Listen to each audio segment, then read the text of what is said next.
সকলে স্যাৰ মিয়া প্ৰেম এটাত নামি পৰা দেখা গৈছে। ঠিক মিয়াৰ ভোটখিনি টাৰ্গেট নেকি আচলতে? একচুৱেলি মিয়াক মৰম কৰাত কোনো বাধা নাই। মইতো নিযুত মইনা দিছোঁ, মইতো অৰুণোদয় দিছোঁ, কিন্তু সকলোকে ভাল ৰাস্তা দেখুৱাটো আমাৰ দায়িত্ব। যে ফৰেষ্টত সোমাব নালাগে, ভিজিআৰ পিজিআৰত সোমাব নালাগে, য'ত ঘৰ আছে তাতে থাকোঁ, উজনিত যাব নালাগে, উত্তৰ অসমত যাব নালাগে। এতিয়া শিলচৰৰ পৰা লখিমপুৰত যোৱাটো কোনো দৰকাৰ নাই। আমাৰতো অসমীয়া মানুহ কেতিয়াও নাহে, চাকৰি সূত্ৰে আহিলে ভাড়া ঘৰ লৈ গুচি যায়। গতিকে সকলোকে ভাল কথা শিকাব লাগে। এই এভিকশ্যনে মানুহক ভাল কথা শিকাই আছে যে হয় ধুবুৰীতো এভিকশ্যন হোৱা নাই, গোৱালপাৰাতো হোৱা নাই, ফৰেষ্টতহে হৈছে, ৰেভিনিউটো ক'তো হোৱা নাই, চৰততো এভিকশ্যন হোৱা নাই। কোনোবা চৰত এভিকশ্যন হৈছে নেকি?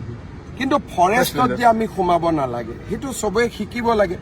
কাৰণ ফৰেষ্ট কটাৰ কাৰণেতো এতিয়া ইমান গৰমত আমি চবেই ঘামি আছোঁ। অকল ময়ে ঘামা নাই, মিয়া মানুহতো ঘামি আছে। সেইকাৰণে আজি দীঘিলী পুখুৰীত এডাল গছ কাটিলে মানুহে হুলস্থুল লগায়, কিন্তু হাজাৰ হাজাৰ বিঘা ফৰেষ্টত গছ কাটি দিছে, কোনেও হুলস্থুল নকৰে। ফৰেষ্টত জনজাতীয় লোকক আৰু 3টা জেনেৰেশ্যন থকা লোকক বাদ দি ফৰেষ্টত কোনো থাকিব নোৱাৰে। এইবোৰ আইনৰ লিখা কথা। এই আইনখন কোনে বনাইছিল? কংগ্ৰেছে বনাইছিল।